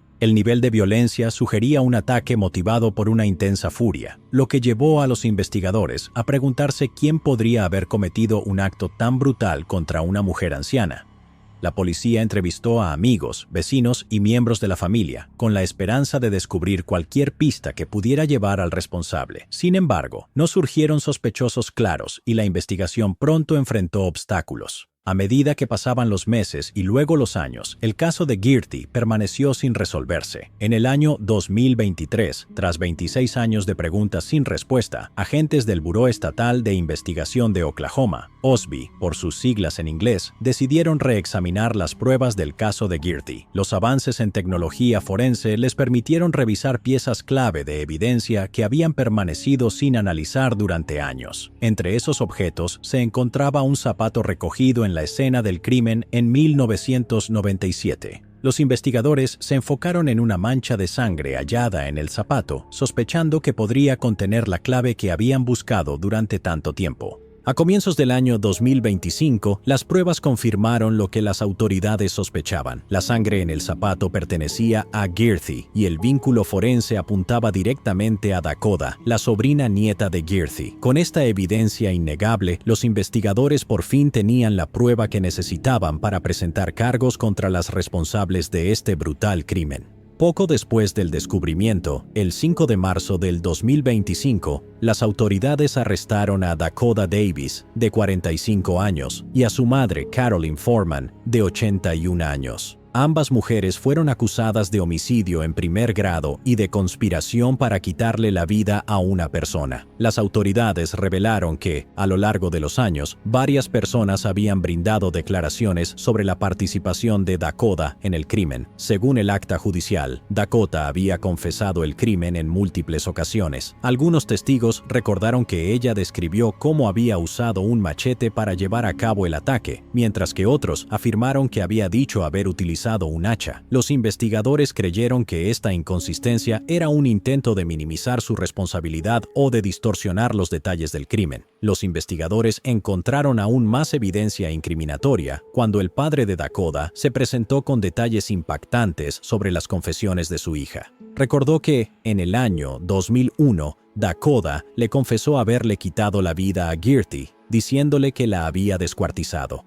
También declaró que Carolyn había estado presente durante el ataque, alentando a Dakota a continuar, gritando, «Dale otra vez, dale otra vez». Investigaciones adicionales revelaron que la codicia financiera fue la fuerza impulsora detrás de este crimen.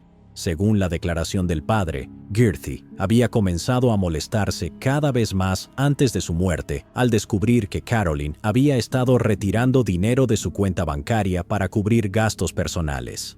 Girty siempre había sido cuidadosa con sus finanzas, pero a medida que envejecía, se volvió más dependiente de quienes la rodeaban. Lamentablemente, esta vulnerabilidad la convirtió en un blanco fácil para la explotación. El motivo financiero se volvió aún más claro cuando las autoridades rastrearon los bienes de Girty. El 25 de agosto de 1996, apenas un año antes de su fallecimiento, había comprado un certificado de depósito por $40,000. Al año siguiente, transfirió la propiedad del certificado a un fideicomiso en vida, nombrando a Carolyn como beneficiaria. Esta decisión, tomada con la intención de asegurar su futuro financiero, en última instancia, sentó las bases para su trágico final. Los investigadores creen que Foreman y Davis veían a Girty como un obstáculo entre ellas y una considerable suma de dinero. Apenas unos días después del crimen, Foreman no perdió tiempo en cobrar el certificado de depósito. El momento fue altamente sospechoso, reforzando la creencia de las autoridades de que el crimen había sido premeditado. En los documentos judiciales decía, Foreman tenía un arma, pero Davis tenía un hacha. Cuando llegaron a la casa de Girdy, Davis le arrojó amoníaco a la cara de Girdy. Luego, comenzó a golpearla con el hacha. El fiscal del distrito del condado de Seminole, Eric Johnson, dijo en un comunicado: "Este caso es un testimonio de la incansable dedicación de estos investigadores y de nuestra implacable búsqueda de justicia, incluso décadas después de que se comete un crimen. Esperamos que esto brinde algo de paz a la familia de Girdy Carolina después de todos estos años". Foreman había sido acusada previamente de homicidio en primer grado en un caso separado que involucraba la muerte por disparos de un adolescente en 1999. Sin embargo, el cargo fue desestimado posteriormente. Su hijo, Billy Parker, fue condenado por el crimen en el año 2007. Él está cumpliendo una sentencia de cadena perpetua. Ranjini y sus hijas gemelas. En febrero del año 2006, en India, una joven madre y sus hijas gemelas recién nacidas fueron encontradas brutalmente asesinadas en su casa alquilada. La escena era de un horror inimaginable. A pesar de una investigación inmediata y de contar con pistas prometedoras, el caso rápidamente se enfrió y los sospechosos desaparecieron sin dejar rastro. Ranjini nació en 1981 en Kerala, India. A principios de sus 20s, Ranjini inició una relación con Divil Kumar, un hombre del mismo pueblo. Divil servía en el ejército indio, lo cual le otorgaba cierto estatus y respeto dentro de su comunidad. Su vínculo se desarrolló con el tiempo y, aunque los detalles disponibles sobre la naturaleza de su relación son limitados, esta se volvió lo suficientemente seria como para atraer la atención de quienes los rodeaban. Sin embargo, la relación comenzó a cambiar cuando Ranjini quedó embarazada. Ese fue un punto de inflexión. Al enterarse del embarazo, la actitud de Divil hacia ella cambió visiblemente. Se volvió distante e indiferente, lo que indicaba un giro preocupante en su compromiso. Reacio a asumir la responsabilidad, Divil regresó a su puesto en el ejército en Pathankot, alejándose no solo físicamente sino también emocionalmente de Ranjini. El 24 de enero del año 2006, Ranjini dio a luz a gemelas en un hospital de Tiruvananthapuram. Divil se negó a reconocer a las niñas como suyas, negando rotundamente la paternidad. Decidida a obtener justicia y responsabilizarlo, Ranjini acudió al gobierno estatal para pedir su intervención. Sus gestiones llevaron a una orden oficial que requería que Divil se sometiera a una prueba de ADN para determinar si era el padre de las gemelas. El 10 de febrero, poco más de 2 semanas después del nacimiento de sus hijas, Ranjini, de 24 años, y sus hijas recién nacidas fueron halladas sin vida en su hogar alquilado. Tenían la garganta degollada. Fue una escena de violencia y crueldad inimaginables. Fue la madre de Ranjini, Santama, quien descubrió la escena horrenda. Abatida por el shock y la incredulidad, alertó de inmediato a la policía. Los agentes llegaron rápidamente al lugar. La zona fue acordonada de inmediato y la investigación comenzó inmediatamente. Durante la primera inspección de la vivienda, los agentes recuperaron un libro RC, es decir, un certificado de registro de un vehículo. A primera vista no parecía una prueba crucial, pero los agentes lo tomaron en cuenta y decidieron rastrear su origen con la esperanza de que pudiera llevar a un avance en el caso. Al rastrear el libro RC, la policía identificó al propietario registrado. Cuando fue interrogado, este reveló que había entregado su vehículo de 2 ruedas a una tienda de reventa ubicada en Tiruvananthapuram. La policía acudió rápidamente al establecimiento, donde el personal reveló que el vehículo había sido vendido a 2 hombres. Describieron a uno como de tez clara y al otro como barbudo. Aunque era una descripción vaga, les dio a los investigadores su primera pista concreta. Basándose en la descripción física y en información previa, la policía empezó a sospechar que uno de los hombres era Divil Kumar. Su vínculo con Ranjini, la coincidencia temporal con el crimen y su reciente negación de paternidad aumentaban las sospechas. Sin embargo, la identidad del segundo hombre seguía siendo un misterio. Más detalles comenzaron a salir a la luz cuando la madre de Ranjini, Santama, compartió una información crucial. Recordó a un hombre llamado Anil, a quien había conocido en el hospital alrededor del momento del nacimiento de las gemelas. Este hombre había visitado con frecuencia su casa después, ofreciendo ayuda y mostrando interés en apoyar tanto a ella como a Ranjini. A medida que la investigación se profundizaba, las autoridades confirmaron la identidad y la implicación de Divil Kumar en el caso. El cruce de detalles llevó a un descubrimiento escalofriante. El hombre que se había presentado como Anil no era quien decía ser. La policía concluyó que se trataba de un alias. Durante el curso de la investigación, salió a la luz un dato crucial. Uno de los sospechosos había utilizado un cajero automático, un detalle que resultaría ser un punto de inflexión clave. Los registros bancarios rastreados hasta Pathankot revelaron la identidad del segundo individuo. Se trataba de Rajesh, un colega de Divil en el ejército indio. Con esta información, el círculo alrededor de los sospechosos comenzó a cerrarse. Aunque ambos hombres fueron interrogados inicialmente por la policía, lograron evadir el control de las autoridades. Poco después, Divil se dio a la fuga, desapareciendo completamente del alcance oficial. Con la investigación estancada, el ejército declaró formalmente a Divil y a Rajesh como desertores. Sin pistas y con los sospechosos esquivando la justicia, el caso gradualmente desapareció del ojo público y se enfrió. En el año 2010, después de 4 largos años de inacción y creciente frustración, Santama recurrió al Tribunal Superior de Kerala y pidió que se reabriera la investigación. Como resultado, el caso fue transferido oficialmente a la Oficina Central de Investigación, UOCI. A diferencia de las etapas anteriores, la OCI utilizó herramientas y recursos más avanzados para retomar el rastro que se había perdido. Un avance importante ocurrió años más tarde. Impulsados por una combinación de tecnología de inteligencia artificial avanzada y un trabajo detectivesco incansable, la unidad de inteligencia técnica de la OCI utilizó mapeo facial generado por inteligencia artificial para crear coincidencias potenciales a partir de antiguas fotografías de los sospechosos. Estas imágenes, digitalmente envejecidas, fueron comparadas con fotos disponibles en redes sociales, un método que rara vez se había utilizado en etapas anteriores del caso. La estrategia dio frutos cuando se encontró una coincidencia visual cercana en línea.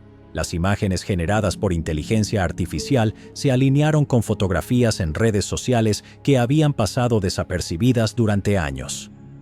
Esta huella digital, antes inactiva, reavivó la esperanza de hacer justicia. La coincidencia fue lo suficientemente sólida como para motivar una acción inmediata. La unidad de Chennai de la OCI fue alertada y se movilizó rápidamente para verificar los hallazgos. El 4 de enero del año 2025, la Oficina Central de Investigación arrestó a los 2 principales sospechosos en Puducherry. Después de casi 2 décadas escondidos, Divil y Rajesh fueron encontrados viviendo bajo identidades falsas. Divil, de 42 años, había asumido el nombre de Vishnu, mientras que Rajesh, de 48 años, utilizaba el alias Pravin Kumar. Ambos hombres habían logrado construir vidas completamente nuevas, trabajando como diseñadores de interiores e incluso casándose con maestras locales, integrándose perfectamente en la comunidad que los había acogido, sin levantar sospechas. Se reveló que Rajesh había manipulado a Santama, la madre de Ranjini, en los días previos al crimen. Bajo el pretexto de ayudarla con trámites oficiales, la llevó a la oficina local del Panchayat, asegurándole que la ayudaría a obtener los certificados de nacimiento de las gemelas. Esta farsa fue cuidadosamente planeada con el objetivo de alejar a Santama del hogar y dejar a Ranjini y a las bebés en una situación de vulnerabilidad. Tras su arresto, el tribunal ordenó su reclusión judicial, marcando un paso crucial para que respondan por los crímenes cometidos. Después de casi 20 años, la familia por fin obtiene un grado de cierre. Aunque el dolor de su pérdida permanece, el camino hacia la justicia ha comenzado. Aaron Kosminski. A finales de la década de 1880, el distrito de Whitechapel en Londres fue presa del terror debido a una serie de crímenes brutales que sacudieron a la ciudad. 5 mujeres perdieron la vida de una forma tan salvaje que el mundo entero quedó preguntándose durante más de un siglo quién había sido el responsable. Conocido únicamente como Jack el Destripador, la identidad del autor permaneció como un escalofriante misterio, escapando de la captura a pesar de extensas investigaciones y esfuerzos policiales. Entre 1888 y 1891, los fallecimientos de 11 mujeres fueron agrupados bajo una sola investigación policial conocida como los casos de Whitechapel, en el distrito de Whitechapel del East End de Londres, Inglaterra. Estos crímenes compartían varias características, incluyendo el método de ataque y las circunstancias sociales de las víctimas. 7 de las mujeres tenían la garganta cortada, mientras que 4 fueron halladas con el cuerpo mutilado tras su fallecimiento, lo que revelaba un patrón de violencia aterrador en la zona. De los 11 casos, 5 crímenes cometidos entre agosto y noviembre de 1888 presentaban detalles tan consistentes y distintivos que los investigadores creyeron que eran obra de un solo individuo. Este perpetrador desconocido se volvería famoso bajo el nombre de Jack el Destripador. A pesar de los extensos esfuerzos de la policía para capturar al culpable, Jack el Destripador nunca fue identificado y el misterio en torno a su identidad perduró durante décadas. Años después de que cesaran los crímenes, salieron a la luz documentos que revelaban sospechas internas dentro del cuerpo policial. Entre ellos se hacía referencia a un hombre identificado únicamente como Kosminski. Este nombre sería relacionado con Aaron Mordke Kosminski. Los archivos indicaban que varios funcionarios de la época lo habían considerado un posible sospechoso, aunque nunca se presentaron cargos formales en su contra. Estas sospechas permanecieron enterradas en los registros históricos durante muchos años antes de captar la atención del público. Aaron Mordke Kosminski nació el 11 de septiembre de 1865 en la localidad de Klodawa, ubicada en el Congreso de Polonia, entonces bajo control del Imperio Ruso. Era hijo de Abram Joseph Kosminski, un sastre, y de su esposa Golda Lubnowska. Aaron creció en una familia judía durante un periodo de agitación política y tensiones sociales en la región. Se documenta poco sobre su vida temprana en Polonia, pero se cree que pudo haber trabajado en un entorno hospitalario. Durante el tiempo en que ocurrieron los crímenes, se cree que Aaron residía en la calle Providence o en la calle Greenfield. Ambas ubicaciones están muy cerca de la zona de los crímenes, lo que lo situaba a poca distancia a pie. En 1891, Aaron fue internado en el manicomio de Colney Hatch debido a comportamientos que sugerían un trastorno mental severo.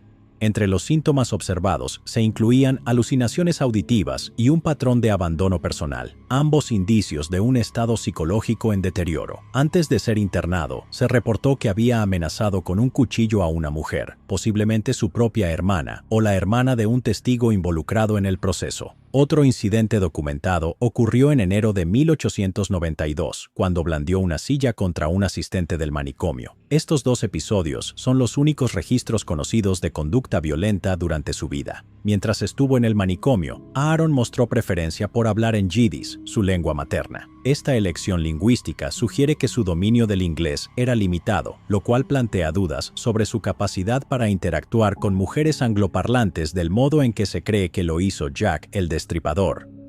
Esta barrera idiomática ha sido citada por algunos como un factor significativo en contra de su participación en los crímenes. Después de pasar 3 años en el manicomio de Colney Hatch, Aaron fue trasladado el 19 de abril de 1894 al manicomio de Leavesden. Durante su estancia en Leavesden, permaneció institucionalizado sin más episodios de violencia registrados. Su vida continuó en silencio entre los muros del asilo hasta su fallecimiento en 1919. En 2014, Aaron volvió a ser objeto de atención cuando se realizó un análisis de ADN sobre un chal que, según se afirmó, había sido hallado en la escena del crimen de Catherine Eddowes, la 4ª víctima de la serie de asesinatos atribuidos a Jack el Destripador. Se dijo que las pruebas de ADN del chal coincidían con material genético de descendientes vivos tanto de Catherine como de Aaron. El chal, descrito como manchado de sangre, supuestamente fue retirado de la escena del crimen original y transmitido de generación en generación hasta reaparecer en una subasta. Fue adquirido por el autor Russell Edwards, quien buscaba validar su conexión con el caso. Edwards encargó al Dr. Jari Louhelainen la realización de pruebas de ADN con la esperanza de resolver el misterio de una vez por todas. Los críticos señalaron que los hallazgos de ADN no habían pasado por las revisiones académicas necesarias que suelen exigirse en las investigaciones científicas, lo que debilitaba su credibilidad en los círculos académicos y forenses. Para abordar estas preocupaciones, en 2019 se llevaron a cabo pruebas de ADN adicionales por parte de la Universidad John Moores de Liverpool y la Universidad de Leeds. Estos estudios posteriores reafirmaron que el material genético hallado en el chal coincidía con los perfiles de familiares vivos tanto de Catherine como de Aaron. Uno de los principales argumentos en contra de la evidencia de ADN es que los marcadores genéticos identificados no son únicos. El misterio de Jack el Destripador quizás nunca se resuelva por completo, pero el nombre de Aaron Kosminski ha reavivado viejos debates y ha abierto heridas del pasado, ya sea que haya sido realmente el infame perpetrador o simplemente un hombre cuyo nombre quedó vinculado a un legado escalofriante. El caso sigue siendo uno de los más desconcertantes y perturbadores en la historia criminal. En 2025, un artículo titulado Investigación forense de un chal vinculado a los crímenes de Jack el Destripador, publicado en el Journal of Forensic Sciences, abordó estas preocupaciones y, lo más importante, confirmó que el ADN hallado en la escena del crimen coincidía con muestras tomadas de descendientes vivos tanto de Aaron como de Catherine. El autor, Edwards, afirmó que se envió una carta al fiscal general solicitando permiso para acudir al Tribunal Superior e iniciar el proceso legal para reabrir el caso. Declaró: "Ahora sabemos el nombre y hemos ubicado al perpetrador en la escena del crimen. Queremos que eso se convierta en conocimiento público y que lo acepte la justicia". Betty Jean Benton. Una mujer desapareció tras una llamada telefónica en febrero de 1991, en la que afirmó encontrarse en Carolina del Norte. A pesar de no haber más contacto desde entonces, su desaparición permaneció como un misterio durante casi 3 décadas. El 18 de julio de 1996, la policía respondió a un macabro hallazgo en una zona boscosa cercana al estadio Bank of America, en Charlotte, Carolina del Norte. Se habían encontrado restos humanos en estado esquelético, parcialmente ocultos por la densa vegetación. La ubicación, relativamente apartada, ofrecía pocas pistas inmediatas. Los investigadores aseguraron la escena y comenzaron el proceso de recolección de pruebas, con la esperanza de que pronto se pudiera identificar a la persona fallecida. Los restos fueron transportados a la oficina del médico forense del condado de Mecklenburg para su análisis. Tras un examen minucioso, se confirmó que los restos pertenecían a una mujer. El estado del cuerpo sugería que llevaba allí bastante tiempo y el forense determinó que la mujer había perdido la vida de manera violenta. Sin embargo, debido al avanzado estado de descomposición y a la ausencia de documentación personal, las autoridades se enfrentaban a más preguntas que respuestas. Los detectives iniciaron una investigación para tratar de descubrir la identidad de la mujer. Utilizaron todos los métodos convencionales disponibles, incluidos informes de personas desaparecidas, registros dentales y cualquier rasgo distintivo que pudiera vincularla con alguna persona conocida. A pesar de estos esfuerzos, no se logró establecer una coincidencia y el caso se enfrió como hielo. Casi 3 décadas después, en el año 2022, los investigadores retomaron el caso con renovada determinación. Los restos óseos fueron enviados a Raleigh para un examen osteológico. Reconociendo el potencial de la tecnología genética, las autoridades colaboraron con la Fundación Policial de Charlotte-Mecklenburg para realizar un análisis avanzado de ADN. Con su apoyo, una porción de los huesos de la mujer fue enviada a Othram. Sin embargo, el primer intento de extracción de ADN no tuvo éxito. El estado de los restos, expuestos a los elementos durante años, había comprometido seriamente la integridad del material genético. En el año 2024, los huesos fueron enviados nuevamente para una segunda extracción de ADN. Esta vez, los expertos emplearon los avances tecnológicos más recientes. Los datos genéticos fueron cargados en 2 bases de datos genealógicas de uso público, GEDmatch y Family Tree DNA. Para analizar las pistas genéticas, la unidad de casos sin resolver de la policía de Charlotte-Mecklenburg se asoció con el Centro de Genealogía Genética Investigativa del Ramapo College de Nueva Jersey. La investigación pronto dio frutos. En abril del 2025 se logró un avance significativo. Los restos pertenecían a Betty Jean Benton. Los detectives contactaron a los familiares sobrevivientes de Betty para compartir el hallazgo y recopilar información adicional. La familia confirmó que no habían tenido noticias de Betty desde principios de los años 90, lo cual coincidía con el periodo en que la mujer no identificada fue vista por última vez. Para confirmar con certeza la identificación, se recolectó una muestra de ADN de un pariente de Betty y se comparó con el perfil obtenido de los restos. La coincidencia fue confirmada. Tras casi 30 años, la mujer hallada en la zona boscosa cerca del estadio Bank of America fue oficialmente identificada como Betty Jean Benton. Betty nació el 27 de febrero de 1954 en el estado de Luisiana. Aunque vino al mundo en el sur de los Estados Unidos, pasó la mayor parte de su vida en Chicago, Illinois. En febrero de 1991, Betty se comunicó con su familia. Durante esa conversación, les informó que se encontraba en Carolina del Norte. Esa sería, en última instancia, la última vez que alguien de su familia supo de ella. No hubo indicios de que algo estuviera mal durante esa llamada, pero después de ese momento, todo contacto cesó sin explicación. Tras el abrupto silencio, la preocupación dentro de la familia comenzó a crecer. Esperaron, con la esperanza de recibir noticias de ella nuevamente, pero no llegó más comunicación. Pasaron varios meses sin noticias y en 1992, Betty fue oficialmente reportada como desaparecida. No se ha encontrado ningún rastro documental, contrato de arrendamiento, empleo ni identificación que la vincule con alguna ubicación específica en Carolina del Norte. La unidad de casos sin resolver del Departamento de Policía de Charlotte-Mecklenburg continúa investigando las circunstancias de su fallecimiento. Pamela Lake Walton.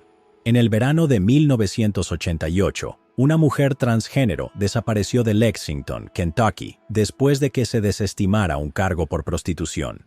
Sus restos fueron descubiertos meses después en Florida. Se convirtió en Julie Doe, una víctima sin nombre. Pasaron décadas antes de que las pruebas de ADN y el trabajo forense revelaran su verdadera identidad. El 25 de septiembre de 1988, un hombre que buscaba madera hizo un macabro hallazgo en la carrera County 474, cerca de la frontera de los condados de Lake y Polk, en Florida. Mientras caminaba por la zona, encontró restos humanos tirados justo al costado de la carretera. Sorprendido por la escena, rápidamente contactó a las autoridades para informar lo que había encontrado. Las autoridades respondieron de inmediato, llegando al lugar para comenzar una investigación formal sobre las circunstancias que rodeaban la presencia del cuerpo. Al llegar, los investigadores examinaron la escena cuidadosamente. La víctima fue encontrada usando una camiseta sin mangas de color verde azulado y una falda de mezclilla deslavada. La policía observó que las medias de la víctima habían sido parcialmente retiradas, lo que sugería que podría haber ocurrido un ataque indecente. La ausencia de zapatos, joyas o cualquier forma de identificación personal aumentó la creciente sospecha de que podía haber sido víctima de un crimen. Los alrededores inmediatos no ofrecieron pistas sobre la identidad de la víctima. No había pertenencias o artículos cercanos que pudieran haber ofrecido una pista sobre quién era o cómo terminó allí. Los investigadores señalaron que el estado de los restos y la ubicación apartada sugerían que el cuerpo podría haber sido colocado deliberadamente en el lugar. Debido a la avanzada descomposición, las autoridades no pudieron determinar el tiempo exacto de la muerte, aunque se estimó que ocurrió entre 2 semanas y 8 meses antes del hallazgo. El estado de los restos hizo imposible una identificación visual. Sin lesiones externas o trauma evidente, fue difícil para las autoridades reconstruir la secuencia de eventos que llevaron a su muerte. A la mañana siguiente, se realizó una autopsia en el Laboratorio de Identificación Humana C.A. Pound en Gainesville, Florida. Los expertos esperaban que el examen ofreciera respuestas más definitivas sobre la causa de su fallecimiento y tal vez arrojara pistas sobre la identidad de la víctima. Sin embargo, la autopsia no logró proporcionar una causa clara de muerte. dejando al forense sin una explicación concluyente de cómo o por qué la mujer había perdido la vida. Un examen adicional de los restos de la víctima reveló que había pasado por múltiples cirugías cosméticas. Tenía implantes mamarios de silicona de 250 centímetros cúbicos, un tamaño considerado proporcional a su complexión. Los investigadores sugirieron que la cirugía podría haberse realizado en grandes áreas metropolitanas conocidas por sus prácticas de cirugía plástica, como Atlanta, Miami, Nueva Orleans, Nueva York o varias ubicaciones en California. Estos implantes, que se descontinuaron alrededor de 1983, llevaron a los expertos a estimar que la cirugía se realizó alrededor de 1984.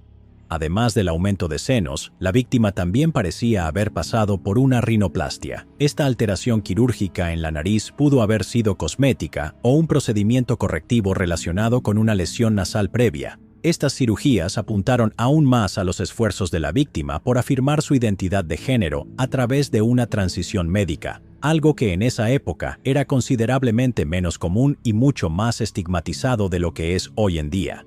Inicialmente, los profesionales médicos que examinaron los restos creyeron que la víctima era una mujer cisgénero. Esta creencia surgió a partir de ciertas características físicas, como las marcas en los huesos pélvicos, que a menudo se asocian con cambios hormonales típicamente vistos en personas que han experimentado un embarazo. Sin embargo, esta suposición fue desmentida más tarde tras un avanzado análisis de ADN. En 2015, casi 3 décadas después, el análisis de ADN reveló que la víctima poseía cromosomas X-YRO, confirmando que había sido asignada como hombre al nacer.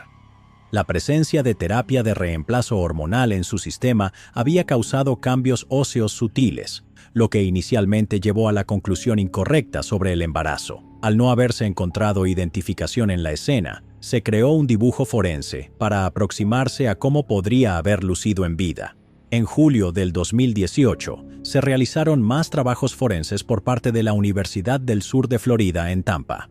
Se realizó una prueba isotópica en muestras tomadas del cráneo de la víctima con el objetivo de reducir las regiones donde podría haber vivido. Los resultados de estas pruebas señalaron al sur de Florida como su probable lugar de origen, lo que reforzó la teoría de que había pasado gran parte de su vida en ese estado, a pesar de tener raíces ancestrales en Kentucky. Los oficiales encargados del caso comenzaron a reconocer públicamente las dificultades que probablemente enfrentó como mujer transgénero durante la década de 1980. Otros investigadores especularon que el rechazo o el distanciamiento de la familia podría haberla dejado socialmente aislada, lo que podría explicar por qué durante décadas no coincidió con ninguna de las personas reportadas como desaparecidas.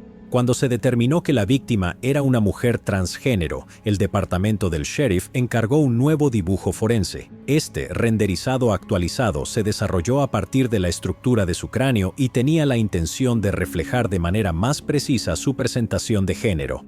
Luego, después de otros 6 años, en septiembre del 2024, llegó un avance cuando el proyecto DNA Doe reveló que la víctima tenía conexiones ancestrales con el centro de Kentucky. Específicamente, su linaje fue rastreado hasta los condados de Madison, Fayette, Garrard y Mercer. Esta información redujo significativamente el alcance geográfico para los investigadores que intentaban identificarla y ofreció una pista más fuerte sobre sus orígenes. A pesar de sus vínculos genéticos con el centro de Kentucky, los registros y datos sugirieron que la víctima había vivido la mayor parte de su vida en Florida.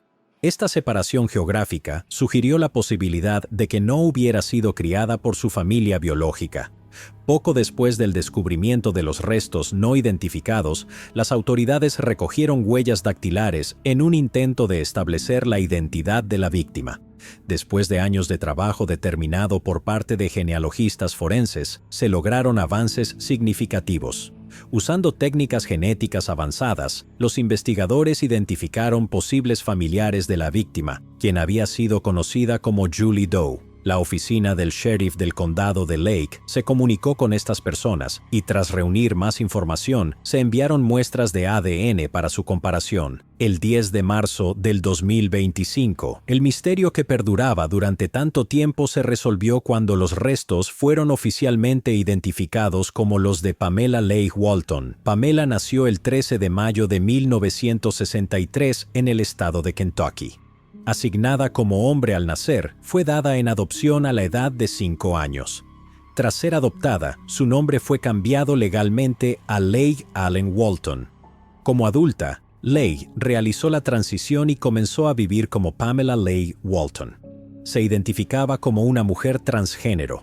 La vida temprana de Pamela y su trasfondo estuvieron marcados por numerosos desafíos, particularmente aquellos relacionados con su identidad de género. Experimentó burlas y exclusión, incluyendo referencias despectivas en sus anuarios de la escuela secundaria. Un detalle particularmente inquietante de su pasado incluía una lápida ya tallada que aún llevaba su antiguo nombre, simbolizando tanto el rechazo a su identidad elegida como un doloroso recordatorio de la discriminación que soportó. A mediados de la década de 1980, Pamela se distanció de su familia adoptiva tras una disputa relacionada con un robo cometido por un miembro de la familia. Esta ruptura pareció profundizar la división entre ella y las personas que alguna vez la habían acogido. Alrededor del 6 de julio de 1988, Pamela fue arrestada en Lexington, Kentucky, por un único cargo de prostitución. Aunque el cargo fue retirado, el arresto sigue siendo uno de los últimos momentos verificados en su línea de tiempo conocida. Tras su arresto, Pamela desapareció sin dejar rastro. Nadie volvió a saber de ella y a pesar de que pasó el tiempo, su paradero siguió siendo desconocido. A pesar de haber confirmado su identidad, muchas preguntas siguen sin respuesta. Todavía se desconoce cómo Pamela llegó al área de Florida donde se descubrieron sus restos. Además, la causa exacta y la forma de su muerte siguen sin determinarse. La oficina del sheriff del condado de Lake ha declarado que los esfuerzos continúan para reunir más información sobre las circunstancias que llevaron a la muerte de Pamela, mientras los investigadores siguen buscando respuestas para completar la historia de su vida y sus últimos días. Catherine Donohue. En marzo de 1979, una mujer se unió a sus compañeros de trabajo para una cena casual en Washington, D.C. Pero al día siguiente, la mujer se dio cuenta de que había olvidado su bolso en el restaurante siguiente. Su cuerpo fue encontrado. Un tenedor de plástico desechado reveló la identidad de su perpetrador, desvelando un escalofriante secreto que había estado enterrado durante más de 4 décadas. Catherine Donohue nació en 1948 en Allentown, Pensilvania, donde pasó sus primeros años antes de mudarse a la zona de Washington, D.C. Descrita por su familia como una joven extrovertida, Catherine era cariñosamente conocida como Kathy. La mudanza fue por motivos laborales, marcando el inicio de su vida adulta en un nuevo entorno. Encontró empleo como secretaria y se estableció en Arlington, Virginia, justo al otro lado del río de la capital. En la noche del 2 de marzo de 1979, Catherine, de 31 años, se unió a un grupo de compañeros para cenar, una salida casual que encajaba cómodamente en el ritmo de su rutina habitual. No era una ocasión especial, ni un evento inusual, solo una reunión entre compañeros después de un día de trabajo. Nada de esa noche sugería algo fuera de lo común. Al día siguiente, el 3 de marzo, un habitante local hizo un macabro descubrimiento en Glenarden, Maryland. Mientras realizaba sus actividades diarias, la persona tropezó con un cuerpo tirado en un estacionamiento detrás de un edificio ubicado en la autopista Martin Luther King Jr. Perturbado por lo que vio, contactó de inmediato a la policía, lo que provocó una rápida respuesta de las autoridades. Al llegar, las autoridades identificaron rápidamente a la víctima como Catherine Donohue. El lugar donde Catherine fue encontrada estaba aproximadamente a 24 kilómetros de su residencia en Arlington. Su cuerpo mostraba las marcas de una violencia extrema. Había sido brutalmente agredida de manera indecente y estrangulada. Quedó claro para los investigadores que su muerte no había sido accidental. El entorno del estacionamiento, aislado y alejado del tráfico habitual de personas, añadió una capa escalofriante de premeditación al crimen.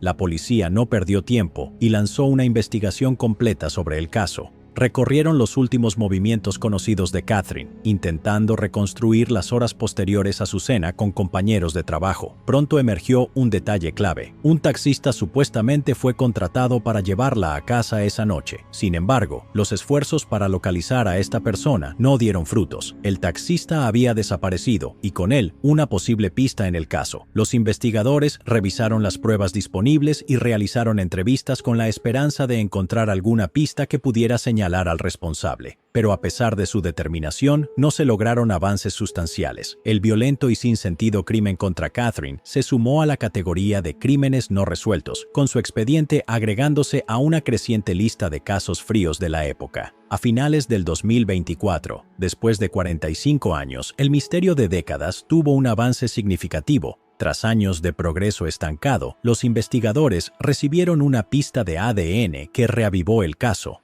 El punto de inflexión llegó con la aplicación de la genealogía genética forense. Esta técnica de vanguardia permitió a las autoridades analizar las pruebas de ADN preservadas en la escena del crimen con un nivel de precisión que no había sido posible en 1979. El FBI, trabajando en conjunto con el Departamento de Policía del Condado de Prince George, utilizó este enfoque avanzado para identificar una posible conexión familiar con su sospechoso buscado desde hacía mucho tiempo. Al estrechar los datos genéticos y seguir los vínculos a través de los registros genealógicos disponibles públicamente, los investigadores llegaron a un pariente del hombre que creían responsable. Fue este descubrimiento el que los llevó a la puerta de Roger Sodas Brown, un hombre de 82 años que vivía en Pinehurst, Carolina del Norte.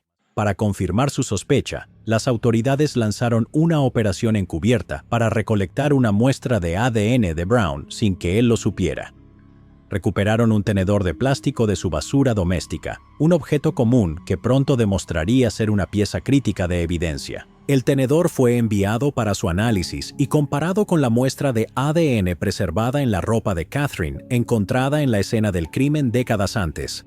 Los resultados fueron concluyentes. El ADN del tenedor coincidió con la muestra tomada de la prenda de Catherine en la escena del crimen, dejando claro que el perfil genético de Brown coincidía directamente. Con la evidencia de ADN en mano, los investigadores por fin pudieron conectar los puntos. En marzo del 2025, Brown fue arrestado en su residencia en Pinehurst, Carolina del Norte. Fue detenido y formalmente acusado de asesinato en primer grado. A medida que los investigadores indagaron en el pasado de Brown, descubrieron un historial criminal que añadió más peso a los cargos. En 1967, había sido arrestado por robo a mano armada en el condado de Nassau, Nueva York, y posteriormente cumplió una sentencia de prisión de 11 años. Fue liberado en junio de 1978, solo 9 meses antes de que Catherine fuera encontrada muerta. La cronología lo colocaba de vuelta en la sociedad con la oportunidad de cometer el crimen poco después de su liberación.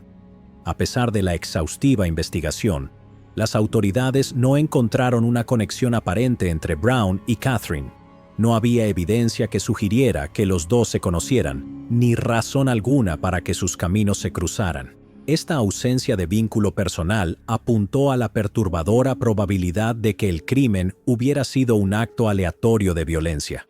Cuando los oficiales llegaron para arrestarlo, Brown supuestamente no mostró ninguna emoción.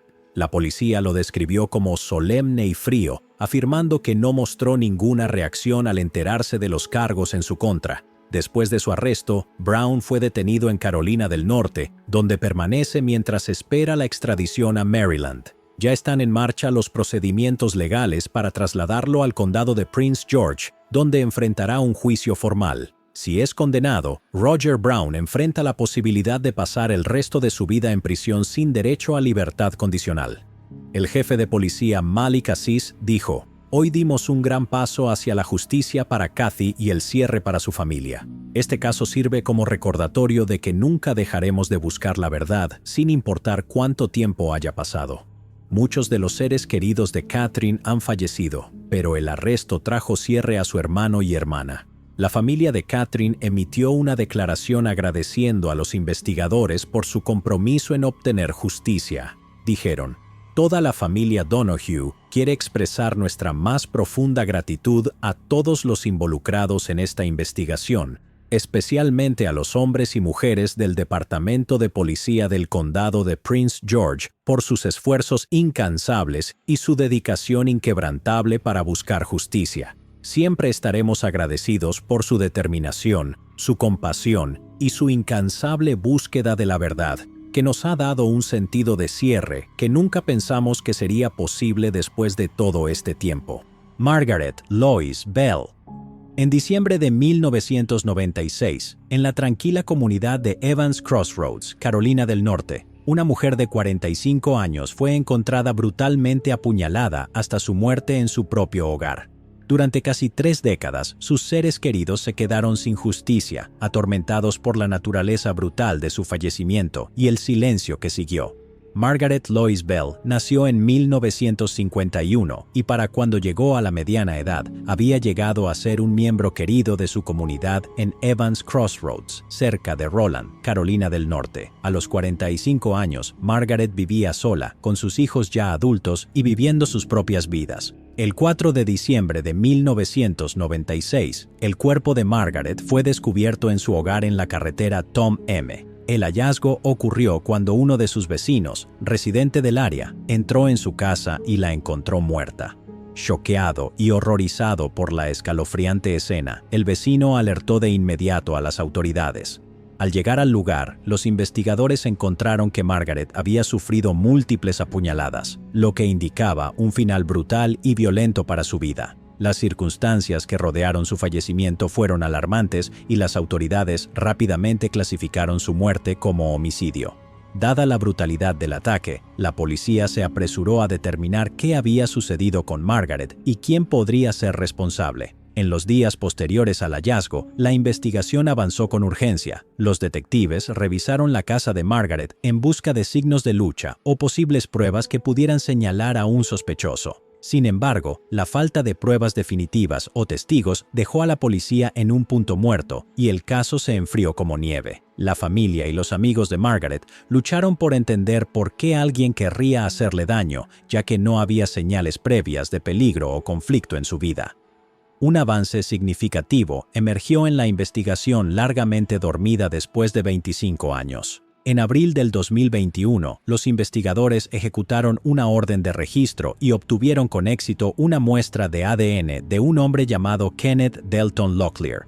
La decisión de buscar el ADN de Locklear no fue arbitraria. Se basó en la cuidadosa revisión de pistas pasadas que en su momento se habían enfriado. A principios del 2024, la Unidad de Investigación de Casos No Resueltos del Departamento del Sheriff del Condado de Robeson intensificó sus esfuerzos revisando las pruebas preservadas de la escena original del crimen. Reconociendo el potencial de los métodos forenses modernos, los investigadores enviaron artículos clave para su reanálisis. Los resultados fueron decisivos. No solo el ADN coincidía, sino que las nuevas pistas reforzaron la conexión de Locklear con el caso. Él no era un desconocido para Margaret, fue su exyerno.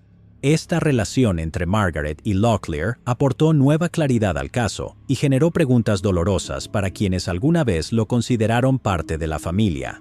Las autoridades comenzaron a reconstruir la línea del tiempo y la dinámica de la relación entre Locklear y Margaret, buscando un motivo que pudiera explicar un acto tan brutal. Aunque en el pasado había formado parte de su vida a través del matrimonio, nunca nada había señalado que representara una amenaza. Su nombre había surgido en las primeras etapas de la investigación, pero sin pruebas, no se presentaron cargos. En febrero del año 2025, Locklear fue arrestado oficialmente y acusado de homicidio en primer grado. Después de casi 3 décadas de preguntas sin respuesta y duelo en silencio, la oficina del sheriff del condado de Robeson anunció el arresto, lo que trajo un alivio largamente esperado para la familia de Margaret y para la comunidad más amplia de Evans Crossroads. Alice Bell habló durante la conferencia de prensa y agradeció a la oficina del sheriff por su arduo trabajo. Dijo: "La historia de Margaret Lois Bell no termina en tragedia, termina con justicia, y hoy damos un paso más hacia esa realidad.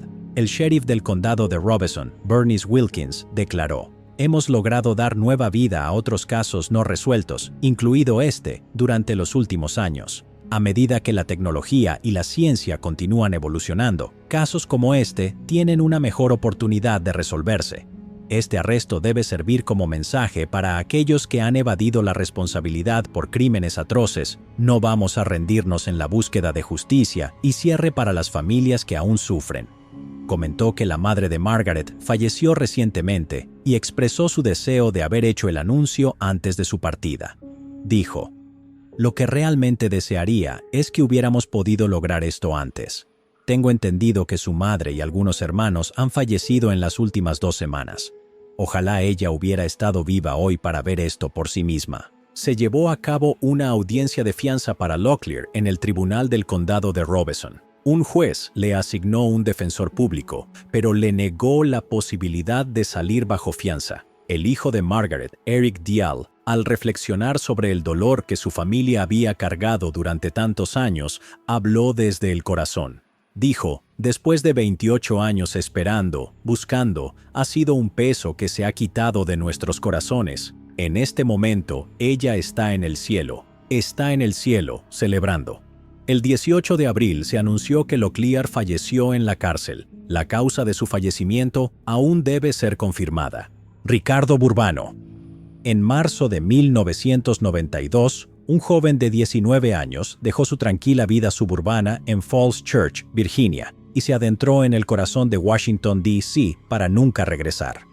Ricardo Burbano nació en 1973. A los 19 años, vivía en Falls Church, Virginia, ubicada justo a las afueras de Washington, D.C., en el condado de Fairfax. A fines de marzo de 1992, Ricardo fue dejado por un amigo en un apartamento ubicado en la calle Q noroeste. Ni Ricardo ni su amigo pudieron prever lo que ocurriría después. El 31 de marzo de 1992, oficiales del Departamento de Policía del Condado de Prince George respondieron a un hallazgo escalofriante en la parte trasera de una propiedad en Hyattsville, Maryland.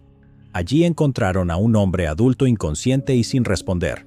Tras una evaluación, la víctima no mostraba signos compatibles con la vida. Los servicios de emergencia confirmaron su fallecimiento en el lugar antes de trasladar el cuerpo a la oficina del médico forense jefe en Baltimore, Maryland, para una evaluación más profunda. Los hallazgos del médico forense fueron perturbadores y concluyentes. La causa de su muerte fue atribuida a una combinación de estrangulamiento, múltiples heridas punzocortantes y heridas por traumatismo contundente. Estas lesiones revelaban una agresión violenta y prolongada. La manera en que ocurrió su fallecimiento confirmó que fue un acto intencional y brutal. Poco después, se identificó a la víctima como Ricardo Burbano, de 19 años. Las investigaciones posteriores revelaron que el crimen se había perpetrado un día antes, el 30 de marzo. Las autoridades determinaron que la escena del crimen se encontraba dentro de una residencia ubicada en la cuadra 100 de la calle Q noroeste, el mismo lugar donde Ricardo había sido visto por última vez. A pesar de los esfuerzos de los detectives por recolectar evidencia y seguir pistas, no se identificaron sospechosos. Sin avances significativos ni personas responsabilizadas, la investigación se enfrió con el tiempo. El 24 de agosto del 2022, tras 3 décadas de silencio, surgió un avance importante en el caso. Miembros de la Unidad de Casos Archivados del Departamento de Policía Metropolitana identificaron a un sospechoso. Tras su investigación, se emitió una orden de arresto contra Ron Wright, de 47 años, residente de Wimauma, Florida. El 20 de octubre, Wright fue extraditado a Washington, D.C., donde enfrentó cargos por asesinato en primer grado. Se confirmó que la sangre hallada en una alfombra de la sala de Wright en 1992 correspondía a Ricardo. Los detectives continuaron profundizando, siguiendo nuevas pistas y reexaminando la evidencia antigua. Su persistencia llevó a la identificación de un segundo sospechoso. Esta vez se centraron en Tyrone Long, de 54 años, residente del noroeste de Washington, D.C. La conexión entre Long y los acontecimientos de marzo de 1992 se convirtió en el nuevo eje de la investigación reactivada. El 1 de abril del 2025, bajo una acusación formal emitida por un gran jurado de la Corte Superior del Distrito de Columbia, miembros del Servicio de Marshals de los Estados Unidos localizaron y arrestaron a Long. La detención se realizó sin incidentes, marcando el fin de una larga búsqueda. Tras su arresto, Long fue trasladado a una delegación del Departamento de Policía Metropolitana, donde fue acusado formalmente de asesinato en primer grado. Las detenciones de Ron Wright y Tyrone Long dieron nuevo impulso a un caso que había permanecido congelado durante décadas. Llegados aquí, ¿acaso no has visto este otro crimen? Yo no me lo perdería,